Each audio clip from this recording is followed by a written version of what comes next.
Selanjutnya saya akan menjelaskan tentang sistem periode tetap atau sistem kuantitas tetap, di mana sistem periode tetap adalah jumlah tetap yang sama ditambahkan pada persediaan setiap kali pesanan untuk suatu barang ditempatkan dengan waktu tunggu yang konstan. Model persediaan ini termasuk dalam sistem persediaan perpetual di mana setiap pengambilan atau penambahan persediaan secara terus-menerus sesuai rentan waktu tunggu yang teratur, maka harus dilakukan pencatatan persediaan yang harus selalu terbarukan atau diperbarui untuk menentukan apakah tingkat ROP atau reorder point-nya sudah tercapai. Dan jumlah persediaan yang dipesan hanyalah sebanyak yang diperlukan untuk mencapai titik sasaran yang dipesan atau disimbolkan dengan titik T. Sistem periode tetap memiliki beberapa asumsi yang sama seperti sistem kuantitas tetap atau EOQ dasar, yaitu yang pertama, biaya-biaya yang relevan hanya biaya pemesanan dan biaya penyimpanan.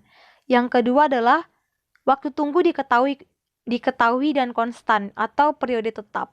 Yang ketiga, barang-barang bersifat saling independen. Adapun kelemahan dari sistem periode tetap ini adalah karena tidak adanya pencatatan persediaan selama periode peninjauan, maka akan ada kemungkinan terjadi kehabisan persediaan selama waktu tertentu.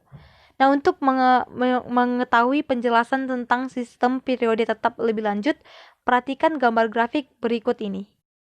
Nah, pada gambar grafik di PPT ini diketahui jumlah Q1, Q2, Q3, dan Q4 bervariasi atau berbeda-beda. Mengapa begitu? Karena yang pertama, karena sudah diketahui bahwa periode atau waktu tunggu atau waktu pemesanan dari persediaan tersebut sudah ditetapkan atau konstan. Jadi setiap titik waktu pemesanan atau waktu tunggu persediaan tersebut, maka dilakukan pemesanan dengan jumlah yang sama setiap periodenya. Padahal setiap periodenya permintaan atas persediaan barang tersebut belum tentu konstan. Kadang meningkat, kadang lebih rendah atau sama seperti sebelumnya. Karena itulah makanya pada gambar grafik tersebut jumlah Q1, Q2, Q3, dan Q4 berbeda, namun dapat dilihat bahwa P atau rentan waktu tunggunya selalu sama. Selanjutnya saya akan membahas tentang titik pemesanan ulang. Pada titik pemesanan ulang dapat ditentukan kapan dan berapa persediaan yang harus dipesan sebelum persediaan di gudang ataupun di toko habis. Karena titik pemesanan ulang atau biasa disebut dengan reorder point adalah tingkat persediaan di mana ketika persediaan telah mencapai tingkat tertentu, maka pesanan persediaan harus dilakukan. Dengan demikian, reorder point dapat dihitung dengan rumus yaitu reorder point sama dengan permintaan per waktu yang dilambangkan dengan D kecil dikali waktu tunggu atau lead time untuk pesanan baru yang dilambangkan dengan L besar. Dari persamaan ini, ROP dapat berasumsi bahwa permintaan selama waktu tunggu dan waktu tunggu itu sendiri adalah konstan. Jadi pada titik pemesanan ulang terdapat waktu tunggu atau lead time, di mana waktu tunggu adalah jeda waktu antara saat melakukan pemesanan hingga barang tersebut sampai dan siap digunakan. Nah, dalam titik pemesanan ulang terdapat yang pertama lead time demand, yang kedua safety stock atau stok pengamanan, dan yang ketiga perhitungan reorder point itu sendiri. Yang pertama lead time demand.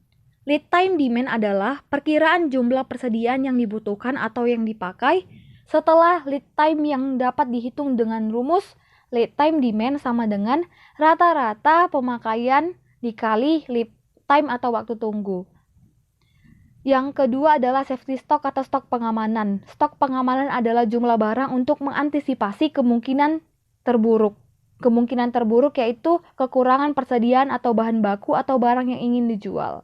Di mana kemungkinan terburuk tersebut bisa disebabkan oleh beberapa hal seperti jumlah permintaan tiba-tiba melonjak tajam, atau pengiriman barang persediaan yang terganggu akibat bencana alam, kecelakaan, dan sebab-sebab lainnya, sehingga rawan membuat pabrik berhenti akibat kehabisan persediaan. Pengamanan stok atau safety stock dapat dihitung dengan rumus safety stock sama dengan pemakaian harian tertinggi dikali waktu tunggu terlama dikurang rata-rata pemakaian harian dikali rata-rata waktu tunggu, atau safety stock sama dengan permintaan yang diharapkan selama waktu tunggu ditambah persediaan pengamanan, di mana permintaan harian atau D dapat dihitung dengan rumus permintaan harian sama dengan permintaan tahunan dibagi jumlah hari kerja dalam 1 tahun.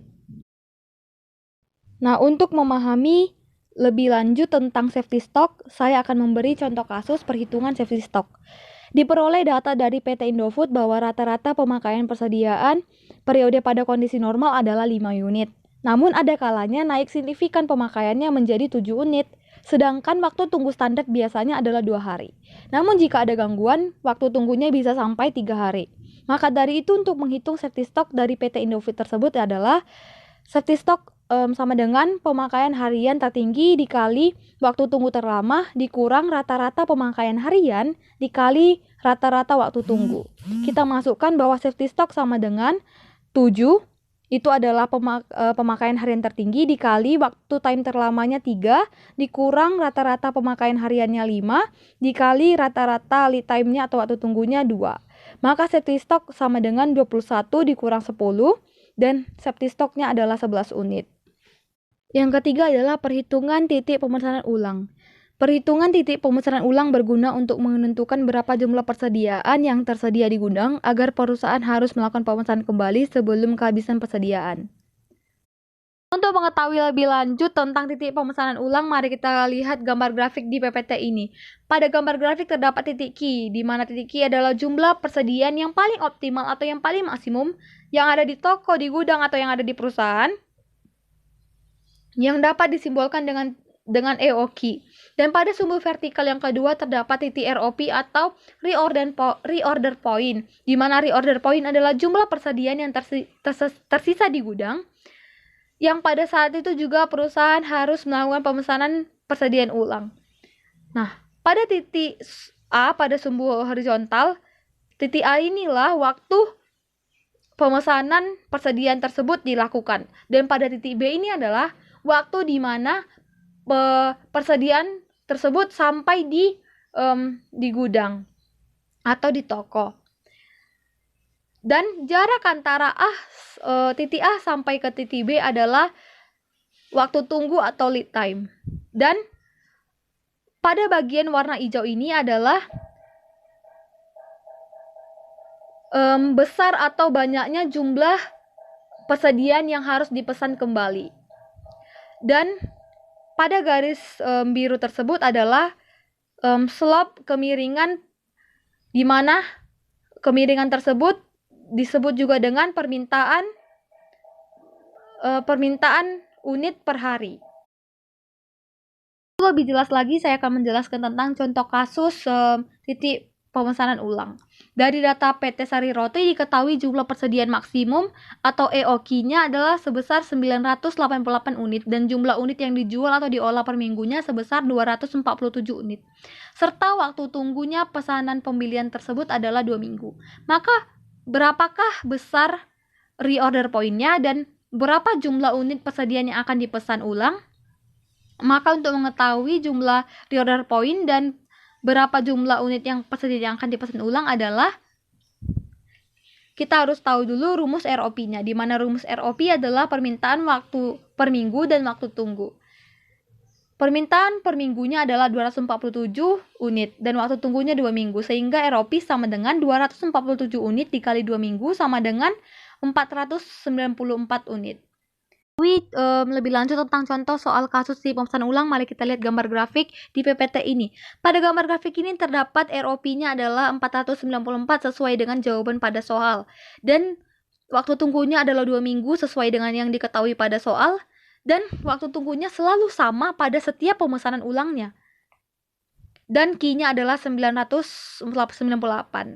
Nah, jadi pada grafik ini disimpulkan, jika pada gudang PT Sari Roti, jika hanya terdapat persediaan sebesar 494 yang pada minggu kedua, maka dilakukan pada minggu kedua itu juga dilakukan pemesanan ulang persediaan yang diperkirakan waktu tunggunya 2 minggu, maka pada minggu keempat persediaan tersebut sampai di gudang PT Sari Roti.